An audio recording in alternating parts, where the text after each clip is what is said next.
Hello and welcome to the home front. You know, every person is different. Every person is cast in his own mold.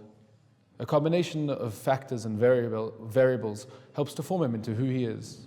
Nature and nurture. Everyone has different emphases and everyone has a different focus. How do we go about, Rabbi, combining two different people into one whole?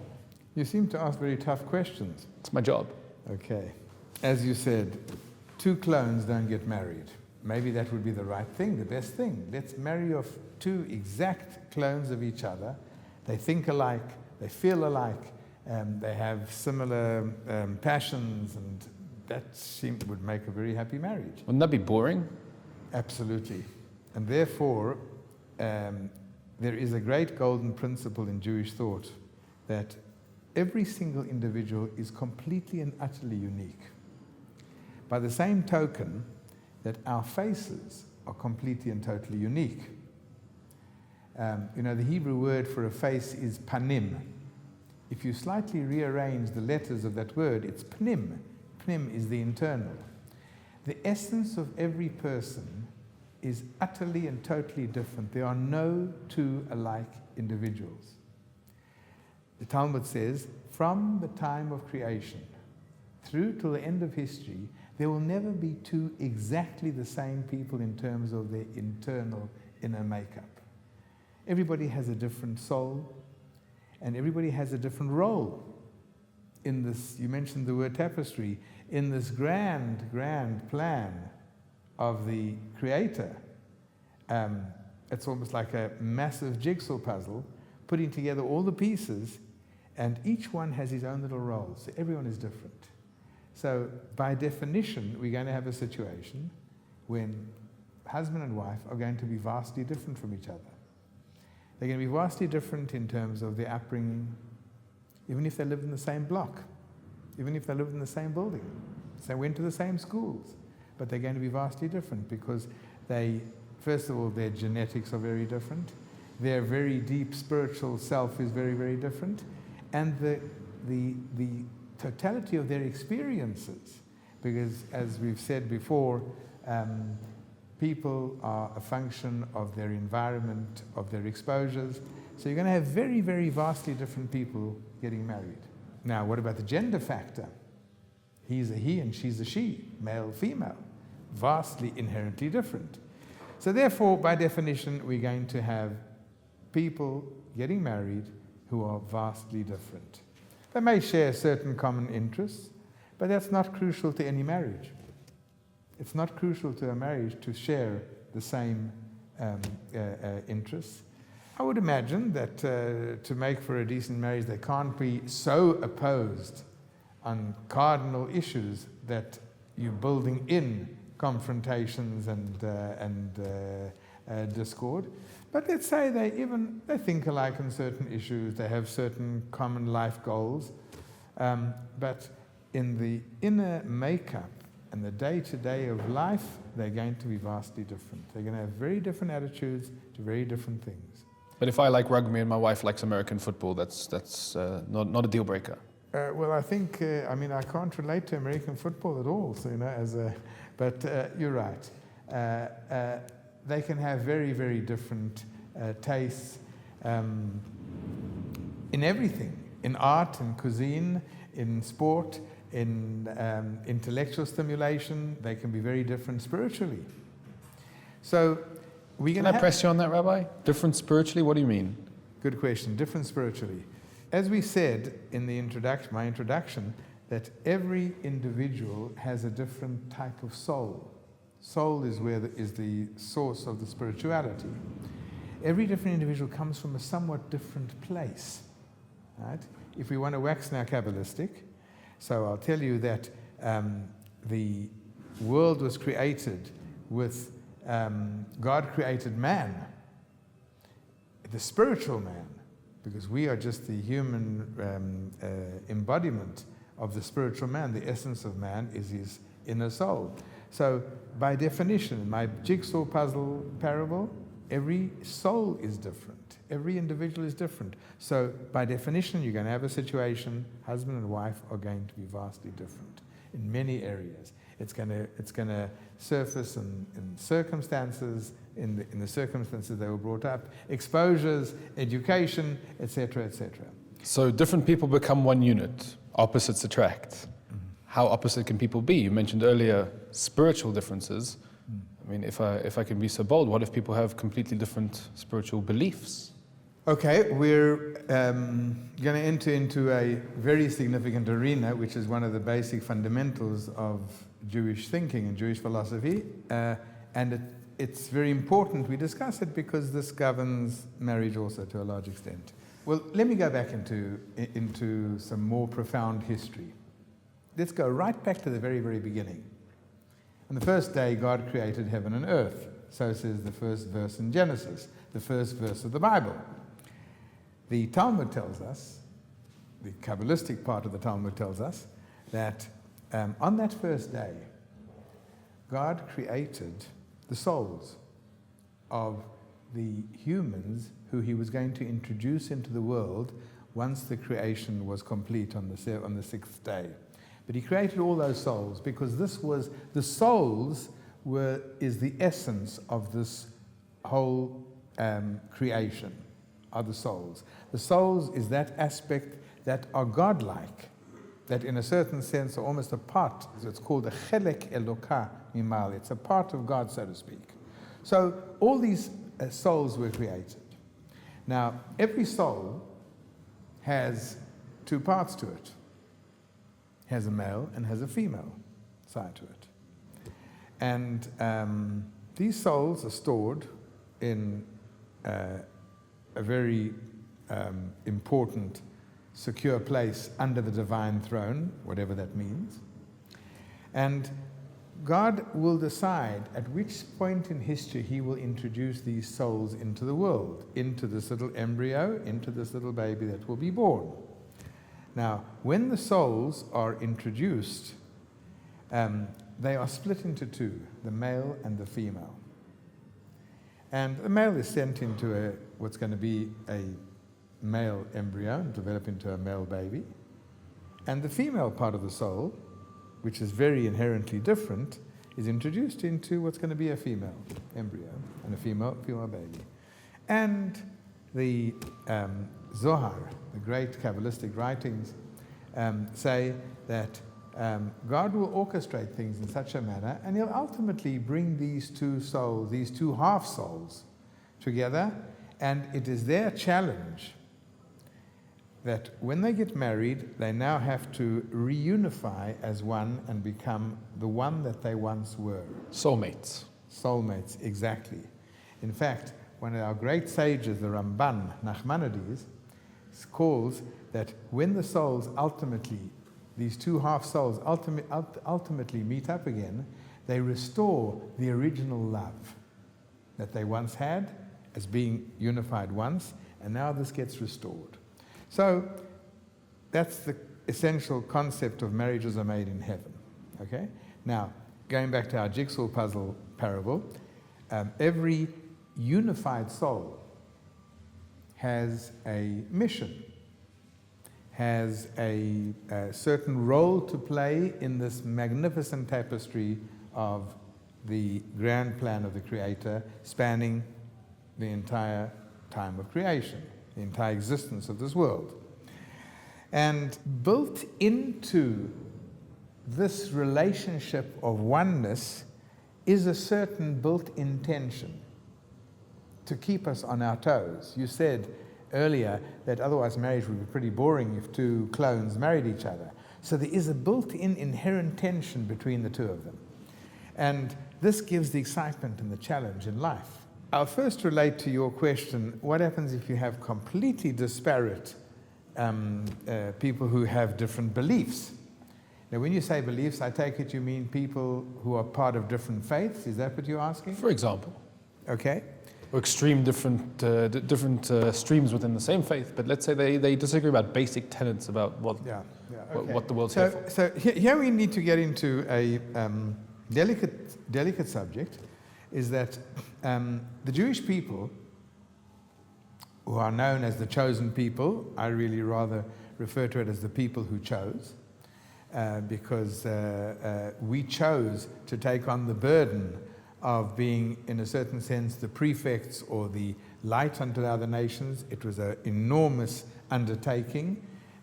At many, many points in history, a very painful undertaking. But the Jewish people chose to be in this role of being an example to mankind, reminding mankind constantly that he has to keep his integrity and his dignity as a human, as opposed to being animalistic in his behavior. So this was the role of the Jewish people. Now, the Jews taking this role, they were given the tools to be able to fulfill this role.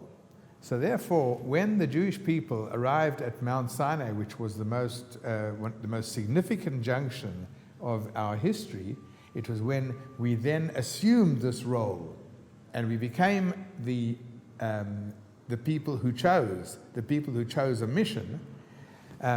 We were given certain tools and certain inner strengths to be able to fulfill this role. So one of the reasons that one of the cardinal principles of Judaism is that Jews marry Jews. It's not just to keep the fold together or to keep as one nation. It's much more profound. It's on a much deeper spiritual level. A Jew should not be marrying a non-Jew or someone who is of a different faith because they have different, and I stress the word different, inner spiritual makeup, which is suited to their role. So, therefore, the most compelling argument against intermarriage, which is a real issue today, the most compelling argument is that the couple may be very suited intellectually, they may be very suited physically, they may be attracted to each other, but on that very profound, deeper level of the soul, there is a difference. And they are not going to be able to bond on that soul-like level the way they should. And they will not be able to achieve this oneness if they come from totally, if they are of completely different faiths. Can we differentiate between maybe the Jew versus non-Jew as opposed to, let's say, two Jews? Oh, there's absolutely no problem with two Jews, even if they are completely disparate in their beliefs within the fold. If they are Jewish by definition, and there are halachic definitions of who is a Jew, once they have this soul, and they are this common soul, so then it's environmental, then it's educational, then it's something that they have assumed, that they have taken upon themselves. So these things can be resolved, and these things can be, and there are many, many people who make sometimes radical changes in their life once they're within these confines of being Jewish. So therefore, there's absolutely no problem of a Jew belonging to that group and marrying a Jew belonging to that group. It can be cross-cultural, it can be something where they're very remote and different and distant in their in certain customs, in upbringing, in culture. It doesn't matter. Once the essence is there, that they have the same soul matter, then they can bond and they can become one. So that's going to involve obviously some kind of compromising, changes. To what extent in making this tapestry that we've spoken of, does that require changes as opposed to just weaving together? Can the differences continue to coexist? Or do we have to place an emphasis on trying to eradicate some of those differences? Okay, one of the great early thinkers, the Sefer HaChinuch, which is one of the very early thinkers who gave insights into all the mitzvot. So he says that there is a process that is ongoing throughout marriage. It's magnified in the first year of marriage, where the Torah says there's a specific commandment to live together intensely in the first year of marriage. He says in order to try and these two disparate individuals to try and bring their natures closer to each other, to try and bring their desires and their wants and their ambitions and their goals in life closer together, that they can coexist. And this is an ongoing process. It's an ongoing process that requires a lot of compromise on both sides. A person coming into marriage absolutely rigid. This is how I am. This is how I was born and raised, and I'm absolutely going to be intolerant of any other nuance in the spectrum of our relationship. To reduce it to a very simple level, I once counseled a couple that shortly after the beginning of their marriage, there were issues of confrontation. And I said, well, give me an example. So they gave me, oh yeah, it's a great example. The wife says, I come from a home where my father would bring my mother a cup of coffee in bed every morning. And the husband came from a culture and a home where the mother would bring the father a cup of coffee in bed in the morning when they woke up.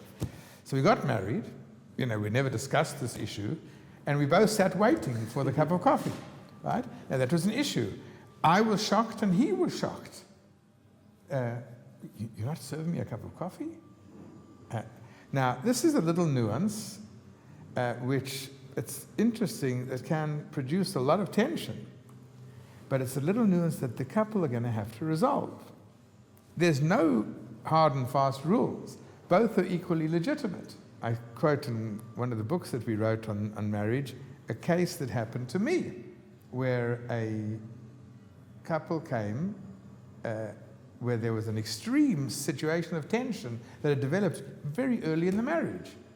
And that was because he came from a very orderly and organized kind of what they call, like, from a Germanic type of background, where everything was very orderly. And she came from a Polish family, and more casual in many ways of conduct. And he was outraged at the way she handled the toothpaste tube. He was taught by his father that, you roll the tube meticulously to make sure that you squeeze out every single drop. That is in the days when these tubes had a kind of metallic aspect to them. And that's how he was educated. And, he would be sanctioned by his father if he abused the toothpaste tube. And she was raised in a culture where, you gave a fetch, you gave her a squeeze. So he would, at breakfast, say to her, what did you do to the toothpaste tube? She didn't know what he was talking about. And they found their breakfast discussions, the first kick-off discussion of the day, over the stupid toothpaste cube. And he was, explained to her the advantages of squeezing out the last drop, and she thought he was off the wall, right? And it actually ended up, they came to us for counseling. So, is there any way of resolving that? As a seasoned marriage counselor, I advocated 2 toothpaste tubes, right? Now, there are thousands of nuances of this nature where there are differences, and you can never, ever detect them in advance, right? Now, every couple have to they have to build a mechanism, and they have to build a system whereby they can resolve these issues, and it always takes compromise. The best way is, the Talmud gives a delightful little story, sad story, that there was a certain era in history where there was such extreme poverty that the Talmud says that there were 6 people who would have to share one blanket. Now it's cold. How do 6 people share one blanket? I mean, they either are going to rip this poor blanket to shreds, or they're going to slug it out all night. And the Talmud says the way they were able to accomplish sharing the blanket, that everybody was trying to make sure that the other person or other people were covered. So when you've got 6 people all concerned about each other as opposed to themselves, they managed. And I think that this is a fantastic formula. Be concerned. A person is not losing, a man is not losing his chauvinistic streak that he has in him if he compromises and he and he's sensitive to certain issues, particularly if these are insignificant issues. And by the same token, the woman, the same thing. She's not in any way compromising. By two people compromising is going to be a great formula for coexistence and cooperation. And they'll slowly work out things as long as there's a good, healthy, wholesome atmosphere of love. They'll work out that, they'll sort out these differences. Because the differences are on virtually every, on every level. For example, financial policies, right?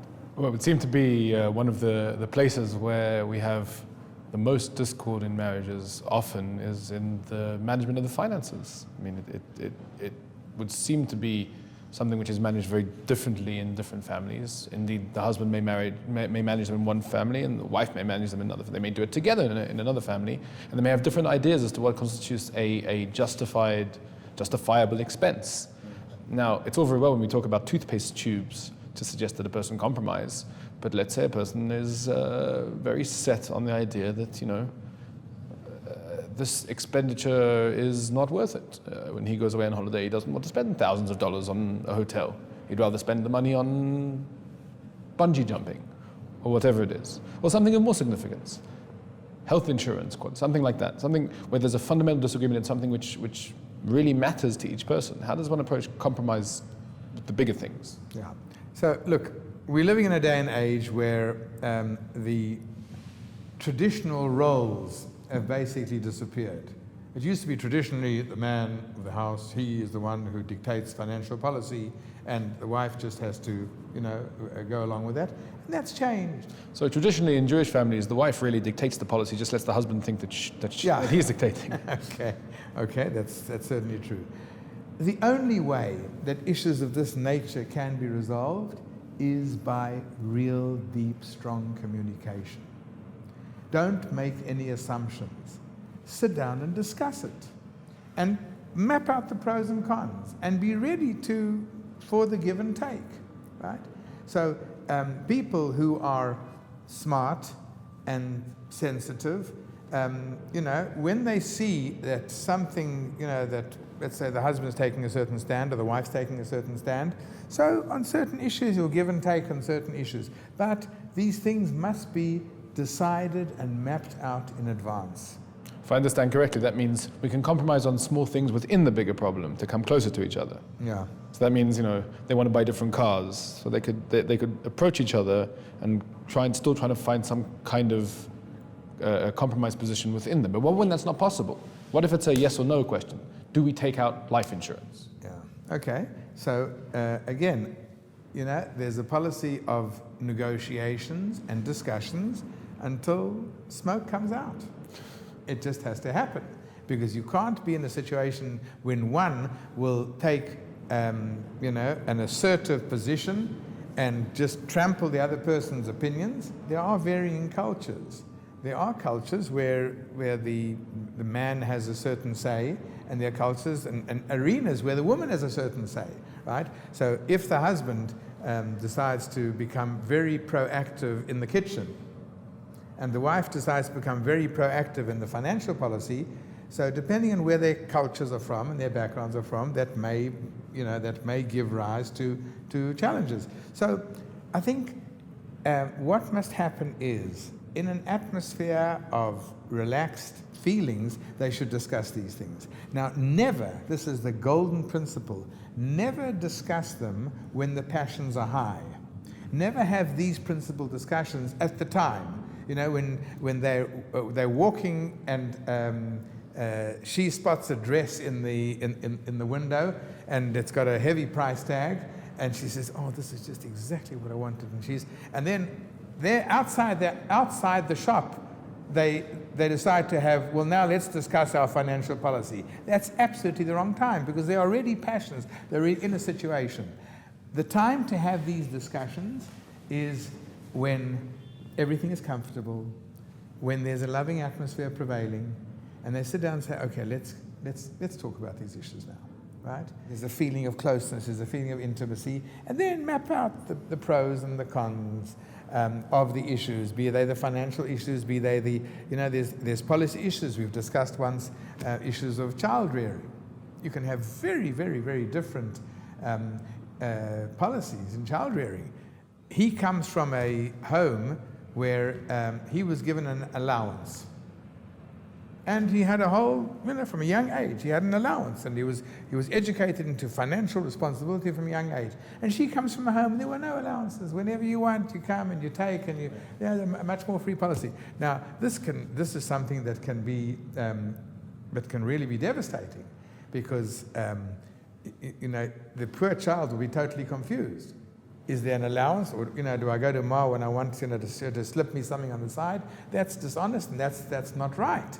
So therefore, discuss these issues. The need for communication and discussion is vast, and it's in every arena. What's the policy with guests? What's the policy with in-laws or outlaws? There's a need for real discussion. What's the policy with food? Nutritional issues, dietary issues. This is major stuff. It's ridiculous where you have a situation where husband and wife are constantly bickering over whether there should be salt on the table, or whether he should take 2 teaspoons, or whether he should in general be drinking coffee at all, or whether there should be more starch or less vegetables, etc. Discuss these issues. Learn about them. You can sometimes agree to disagree. That's fine also. You can agree, and you can sometimes say, you know what, this is an area, it's so sensitive, you go your way, I go my way. I'm going to have my hamburgers and French fries, and you can have your Brussels sprouts and carrots, and we'll go our happily, merrily way until we'll meet up in the doctor's office some years later with a cholesterol issue. Fine. They can decide that to avoid this confrontation. Or they can really, let's study nutrition together.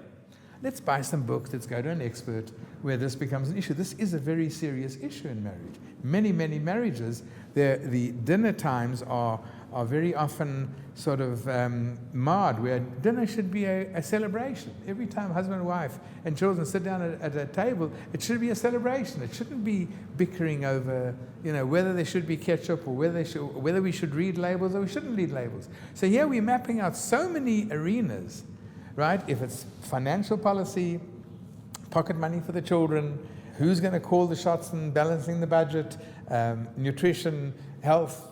There's just, the list goes on and on and on. Now, we want a situation of oneness. A situation of one, and they are different by definition. We want a situation of oneness. This situation can only develop as a result of real, healthy discussion. And I'm saying again, the golden principle, discuss when there's a loving atmosphere, discuss when the husband and wife feel very close to each other, when they're intimate with each other. That's the time to, when they have a real feelings of intimacy flowing between them, that's the time to discuss. Don't have major discussions of this nature at the time when when the passions are high, when the lights are going off. That's not the time to have these discussions. And when you run into a confrontation, say, okay, this is a great topic for discussion. Time out. Right. We're going to sit down and we're going to discuss this at the right time. Mm-hmm. This is something that is often misunderstood about Judaism, particularly traditional Judaism. People think that the gender roles are completely assigned, and that really the male takes care of this and the female takes care of that. Whereas in truth, there is a lot of flexibility. But to what extent does this have to be agreed upon before the marriage, as opposed to being a running development during the marriage? To what extent do a couple have to be on the same page in terms of these things, especially the bigger things, before marriage? Look, in very broad terms, traditionally, the husband is the one who should be primarily concerned with the spirituality of the family in general. Because the husband is the one who should be taking a certain lead in the whole spiritual development of the marriage. He should be not to say that the wife's excluded from that. On the contrary, the wife has inbuilt spiritual senses that the husband doesn't have even. But in general, the husband should be the one who's concerned with these kind of issues. Generally speaking, the woman has the role of the healthy, sound running of the home. On the physical level, the King David in Psalms calls the wife Akeret Habayit, Akeret Habayit is translated as the housewife. But if you look in the commentaries, it's much deeper. Akeret Habayit comes from the word ikar is attached to the word akeret. Ikar, the wife is the essence of the home, right? And the husband has to be respectful of that. Could you just explain what the difference is between that and the spiritual side? Surely building the home is also spiritual. If she has more spiritual senses, what exactly? Yeah, well, he has to make sure that there are certain boundaries that are he himself, by example, right? He's engaging in spiritual activity. He's studying. He's growing, and he should be setting the tone with this. And therefore, and he should be this example for the children. The wife is much more preoccupied. She's by definition much more heavily preoccupied with the very, very young children, with the infants. She's been going through the pregnancy process. She's been going through the birth. She's been going through the nursing, where she is by definition completely occupied with this whole field. Now, and it's just, by the way, it's very interesting, where the Torah equates husband and wife. They're both Jews, they both have the souls, they both have obligations to observance of Torah, but yet the woman is absolved from a whole massive sector of commandments. All commandments which are dictated by time, positive commandments which have a time limit to them. Unless otherwise specified in the Torah. So a woman is absolved of these. So she doesn't have to put on phylacteries to fill in. Why? Because that's something which is governed by a specific time. She doesn't have to say the creed of the Jewish faith, the Shema Yisrael prayer, at a specific time, because that's something that's bound by time. So the woman is absolved of this whole arena. For what reason? Because she, running and bringing up the children, particularly so the infants, she can't be bound by time. She can't drop the infant and say, well, I've got to go and put in my tefillin. She can't drop the infant and say, well, I've got to run and pray my afternoon prayer before the sun sets. She can't be bound to these things. So she has been absolved of all these areas. To compensate for that, she was endowed with a much deeper inbuilt greater level of spirituality.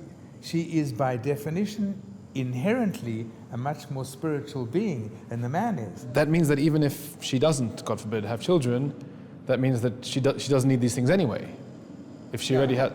Okay, that's right. And could I extrapolate the same way that if the husband happens to be the primary caregiver to the children, that doesn't absolve him of his responsibilities? Yeah, that's also true. That's also true, because this is something inherent in the makeup. The spiritual makeup is also in the totality of the makeup is very different. But if practically the husband's busy, making supper for the kids, how can you expect him to rush off to go and pray? That will be one of the challenges of the husband. He has to pray mincha, the afternoon service, by sunset, even if the fish is going to be put on hold, which is frying. Very often husbands experience this after their wife gives birth, and suddenly the husband finds he's got the run of the roost, and it's a huge challenge. So roles are in a certain sense defined. The husband has an obligation to study whenever he's got time, right? To study Torah, to grow spiritually, right? The wife doesn't have to have that same level of responsibility. She has the level of responsibility of growing and developing and developing herself spiritually, but it cannot be at the expense of anything. The husband has to set aside certain times for his spiritual growth, and he has to be dead to the world when he's doing that. So there is a delineation of roles. Having said all that, we have, in a certain sense, abandoned today some of these traditional passed down roles that maybe Western civilization or any culture has imposed upon us. And it's completely legitimate for the husband to pitch in with the housework. It's completely legitimate today for the wife to pitch in the workforce. and be part of the breadwinning element of the family. So there is a certain confusion today, and there has been a certain evolution of the roles and changing of the roles based on circumstances. We're no longer living in this tribal type of culture where the men were out all day hunting or in the fields, and all the women were living all together in one big happy family with all the different, and they were all pitching in. It's a different world today. Today it's little individual family units. Everyone's in his own little nest, and they are, and therefore there has to be a sharing of roles. And there has to be a real sensitivity. So there's absolutely nothing wrong with the husband putting on an apron and climbing into the dishes. Oh, don't tell my wife. Okay. On the other hand, the woman can be absolutely engaged in spiritual activities and in career-driven activities. These are all fine. Again, these things are largely based on the individuality of the people involved, on the inclinations that they have, and they must be sensitive to each other. So in your opinion, if a couple were to decide before they got married that the wife would be the principal breadwinner and the husband would be a stay-at-home dad, that would be something valid? That's fine, as long as you're not compromising. You see, there are certain areas which might affect them inherently, where you have a situation where sometimes for a woman to be totally and utterly career-oriented, and the home is completely reduced to a minimal role, it's to an extent it might be compromising certain natural tendencies that she has. And it is well known that women who might be fantastic achievers outside in the workforce and very high-profile career people have a deep sense of longing for that homely, motherly type of role that they should be, and they feel certain pangs of conscience. So you've got to find the right balance. But all is legitimate if there is real consensus and understanding, and they're comfortable with the different roles that they are. So going back to something you said in the beginning about the masculine and feminine halves of the same soul coming together, does that mean some souls or some soul halves are inherently more masculine or more feminine? They have more of these feminine traits, masculine traits that would attach the wife, let's say, to being more into the home, or the husband being more into cooking or going out and being a hunter-gatherer. Obviously, we see some people are more into that. Is that because of something in their soul? I think that's more something environmental. I think it's something which is absorbed as opposed to be inherent in the soul. I think it's something that if the wife grew up in a home environment with a very strong mother and a very dominant mother, which is fine, then naturally she may adopt this even subconsciously into her psychic, into her being. So I think these are more acquired traits as opposed to be inherent spiritual traits. So we've seen that marriages inherently have conflict. That's not necessarily a bad thing. In fact, it may even be a good thing. The key is how we manage that conflict. The key is to be able to communicate, to be able to resolve problems as and when they come up in a calm manner, and to be able to create that rich tapestry which makes up a marriage. Thank you, Rabbi.